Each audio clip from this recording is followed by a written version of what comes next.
Hello everyone, स्वागत है आज फिर एक और नए ब्लॉग में। और ब्लॉग आज फिर मैंने इवनिंग में स्टार्ट किया है और सूट की यहाँ पे कर रही थी मैं कटिंग। ये देखिए, ये वाला सूट कटिंग कर रही थी। तो अभी कस्टमर आ गए थे तो मैं बैठ गई थी फिर, और अभी वो चले गए हैं तो फिर मैंने ब्लॉग कर लिया है स्टार्ट। मैं कहा चलिए ब्लॉग भी बना लेती हूँ। और जो ये सूट मैं कटिंग कर रही हूँ ये आपको बताऊंगी। जैसे कि पंजाबी स्टाइल में सूट की कटिंग होती है ना, उस तरीके से मैं सूट की कटिंग कैसे करती हूँ, तो वो मोटी मोटी चीजें आपको बता दूंगी यहाँ पर।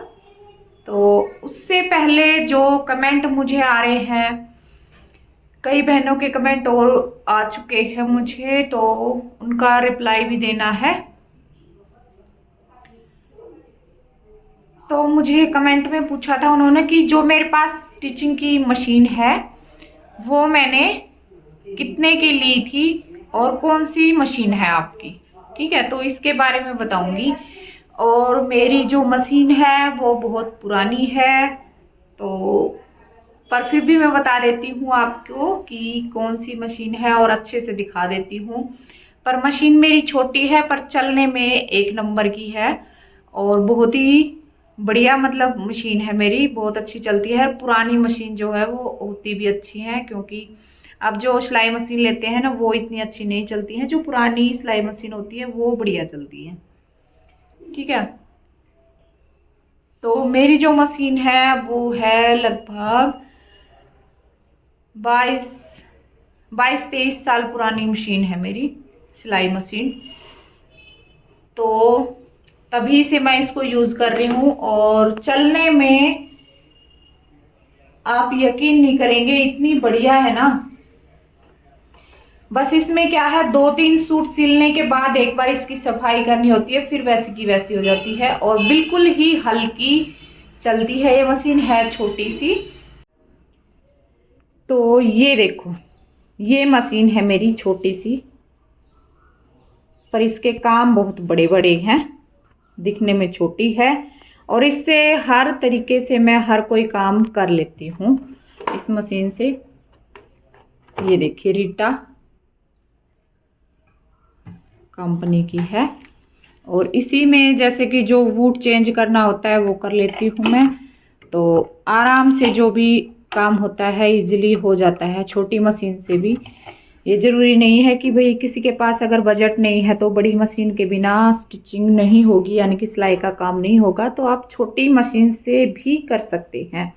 बस इसमें क्या है, मैंने ये जो पैर हैं इसके, ये टेबल इसमें अलग से लेके और सेट की है और इस पे मोटर मैंने अटैच करवाई है।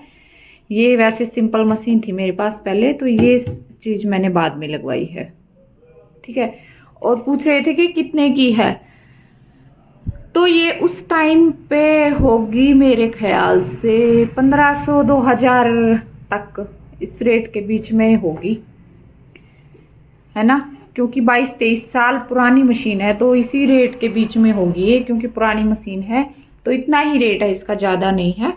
2000 के नीचे नीचे की ही होगी, ज्यादा से ज्यादा 2-2.5 बस, पर मुझे लग रहा है 2 तक की ही होगी।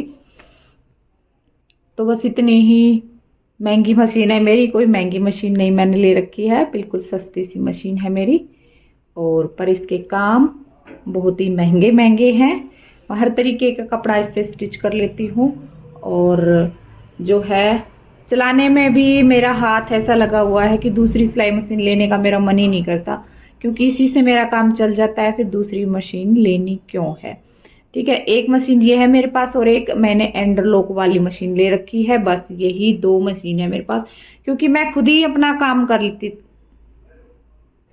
तो ये मेरे पास 2 ही मशीन है, एक इंटरलॉक वाली और एक ये स्टिचिंग वाली, बस 2 ही मशीन है। और क्योंकि ज्यादा मशीन मैंने इसलिए नहीं ले रखे हैं क्योंकि मैं अकेले ही काम करती हूँ, बस जो है तुरपाई मैं बाहर से करवाती हूँ।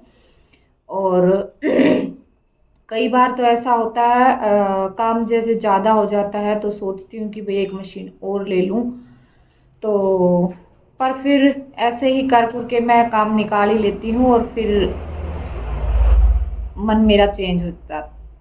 तो अगर आगे मेरे को ज़रूरत पड़ी तो मैं ज़रूर लूँगी मशीन दूसरी। तो कुछ चीज़ें हैं मैं जो है दूसरी सिलाई मशीन नहीं ले रही हूँ, लेकिन अगर काम बढ़ा और मुझसे नहीं हो पाया, जैसे कि अभी भी काम मेरा कम नहीं आ रहा है कि भाई काम कम है, लेकिन कई बार जो है दिक्कत हो जाती है कि भाई मन खराब हो जाता है काम ज़्यादा देख के कि भाई काम नहीं होगा मुझसे, तो कि सलवार सिलने के लिए कोई एक और भी रख लेती हूँ लेडीज़ वगैरह या किसी से। कई बार अभी जैसे मशीन मेरे पास एक ही है तो मैं ये काम करवा लेती हूँ, कई बार सलवारें सिलवा लेती हूँ जैसे ज़्यादा काम होता है मेरे पास तो फिर इसलिए फिर मैं नहीं लेती हूँ। मैं कहा चल ऐसे ही काम चल रहा है तो सही है, तो तुरपाई बाहर करवा लेती हूँ और सलवारें कई बार ज़्यादा काम हो जाता है तो सलवारें बाहर से सिलवा लेती हूँ। फिर शर्ट और जो है कटिंग का मेरा काम रहता है तो फिर वो मैं कर लेती हूँ। तो इस तरीके से फिर मैं एडजस्ट करती आ रही हूँ। तो और अगर आप मेरा ऐसे ही साथ देते रहे और भगवान ने चाहा तो मैं और भी मशीन लूँगी। तो ऐसे ही मेरा साथ देते रहिए, सपोर्ट करते रहिए और चैनल को ज़रूर सब्सक्राइब कर लो अगर आपने नहीं किया है तो, और वीडियो को लाइक किया करो ज़्यादा से ज़्यादा और शेयर किया करो। तो चलिए अब मैं बता देती हूँ सूट की कटिंग करती हूँ वो किस तरीके से करेंगे। तो ये देखो यहाँ पर ये मैंने इसकी मार्किंग कर रखी है, ठीक है। इसके जितना तीरा मेरे को लेना था 6.5 इंच तीरा लिया है और यहाँ से 7.5 आर्म होल लिया है। मेजरमेंट के अकॉर्डिंग मोटी मोटी चीज़ें आपको मैं यहाँ पे बता देती हूँ, कई बार जो दिक्कत होती है। और जो ये सूट की मैंने कटिंग की है पंजाबी स्टाइल में कर रखी है, क्योंकि यहाँ पे पंजाब में प्लेट वाली जो है कुर्तियाँ पहनते हैं। तो कोई एक आधी कुर्ती ऐसी होती होगी जिसमें मैं प्लेट नहीं डालती, सभी में प्लेट डालती हूँ। और प्लेट ये तो ये समझ लो कि आप कस्टमर बोले या ना बोले तो ये प्लेट तो डालनी ही होती हैं। और कई बार जो कस्टमर होती हैं जो कप प्लेट होती है ना साइड वाली ये प्लेट और एक पर आर्म होल वाली प्लेट, वो फिर वो बोलते हैं तो डालती हूँ, नहीं तो जैसे कि नॉर्मल कुर्ती में अगर बना रही हूँ तो भी मेरे को प्लेट डालनी ही होती है। जैसे सिंपल कुर्ती बना रही हूँ ना फिर भी प्लेट तो डालनी ही डालनी है। तो यहाँ पे बिना प्लेट के तो कोई कुर्ती पहनता ही नहीं है। तो इसलिए मैं जिस तरीके से कुर्ती की कटिंग करती हूँ वो आपको बता रही हूँ, ठीक है। तो यहाँ पे आर्म होल तक हो गया था हमारा और फिर उसके बाद ये देखिए यहाँ पे चेस्ट का मार्क लगा लिया हमने। ये कमर आ गई यहाँ से और यहाँ तक 7 इंच पे मैं कमर रखती हूँ और यहाँ पर फिर ये हमारा हिप आ गया। तो हिप मैंने ये देखिए ये जैसे कि किसी का बड़ा पेट होता है ना तो हिप जो है यहाँ से नीचे पहनते हैं, क्योंकि बड़े पेट पर फिर जो हिप अगर हम ऊंचे रख देते हैं तो फिर वो साइड से पेट नजर आता है, तो इसलिए। और हमने चाक जो है नीचे ही रखने चाहिए अगर पेट बड़ा है तो। यहाँ से ये देखिए आर्म होल से रख के और यहाँ तक ये 16 इंच पे हमने इनका हिप रखा है, ठीक है। तो अब इसमें देखिए कटिंग में करूंगी ना तो बिल्कुल यहाँ से मैंने सीधा इसको कट कर लिया है। देखिए यहाँ से इसमें कोई सेफ वगैरह मैंने नहीं दी है, ठीक है। नॉर्मल बिना प्लेट की कुर्ती हम कटिंग करते हैं तो यहाँ से इसको यहाँ से मिला के और यहाँ से मिला के और फिर यहाँ से सेफ दे के और फिर हम कटिंग कर देते हैं। लेकिन जो प्लेटेड कुर्ती होती है उसको हमने यहाँ से बिल्कुल सीधा कटिंग करना है, ठीक है। और फिर पहले हम प्लेट डालेंगे, जो भी हम प्लेट डाल रहे हैं, कप प्लेट डाल रहे हैं या फिर ये सिंगल प्लेट डाल रहे हैं, और फिर उसके बाद गला बना के और फिर फिटिंग करेंगे हम, ठीक है। फिटिंग करने के बाद और फिर जो एक्स्ट्रा कपड़ा हमारा निकलता है उसको फिर बाद में कटिंग करेंगे। तो ठीक है, इस तरीके से फिर बाद में करेंगे ना। तो इसमें प्लेटेड जो कुर्ती है उसमें हमने कमीज को सीलते हैं तो उसमें कई चीजें जो है चेंज होती हैं। जैसे कि नॉर्मल कुर्ती में हम फिटिंग करते हैं ना तो वो इसमें कई चीजें मतलब कि चेंज हो जाती है। जैसे कि यहाँ से प्लेट डालेंगे, यहाँ से डालेंगे तो उसमें कपड़ा हमारा इकट्ठा होगा, इस तरीके से आएगा। तो फ्रंट वाला पार्ट हमारा कम हो जाता है, बैक वाला जो है ज्यादा रह जाता है। और फिर फिटिंग करते हैं ना ये वाली ये वाली फिटिंग करेंगे ना तो फिर उसमें दिक्कत आएगी कुर्ती की घूमने की या गला पीछे जाने की, तो कई सारी इस तरीके की दिक्कत आ जाती है। तो इसलिए फिर हम जो है साइड वाली ये काट बाद में डालते हैं। यहाँ से हमने बिल्कुल सीधा कट कर लेना है पहले, जितना कपड़ा हमें चाहिए, ठीक है। और अब देखिए, आप कहेंगे यहाँ से, ये देखिए यहाँ से इसमें ये 3.25 के आसपास यहाँ से ये कपड़ा हमारा एक्स्ट्रा बचा हुआ है जो हम मार्जिन लेते हैं, लेकिन हमने लेना है कितना, 2 इंच या 1.5 इंच, ठीक है। तो इतना कपड़ा यहाँ से एक्स्ट्रा आ रहा है, इसको हम बाद में कटिंग करेंगे, अभी नहीं करेंगे। और यहाँ पे ये कमर के लिए आ गया है, तो यहाँ पे तो आना ही है, ज्यादा चेस्ट से कम होती है कमर, तो यहाँ से भी हम फिर कटिंग कर देंगे। और यहाँ पे देखिए हिप इनका ज्यादा है, तो हिप का यहाँ पे पूरा 2 इंच का ही हमारा मार्जिन है, यहाँ पे चाक फोल्ड करने के लिए जो निशान हम लगाएंगे, ठीक है। तो हिप के अकॉर्डिंग ही हमने ये कपड़ा लेना होता है। कुर्ती कटिंग करते हैं तो कुर्ती की जो ये चौड़ाई लेते हैं ये हम लेते हैं हिप के अकॉर्डिंग, जितना आपका हिप है, ठीक है। क्योंकि सबसे हैवी साइज हिप का ही होता है हमारा, चेस्ट से भी ज्यादा हिप का साइज होता है, ठीक है। तो इसके अकॉर्डिंग आपने लेनी है। और अब मैं इसकी कर लेती हूँ कटिंग।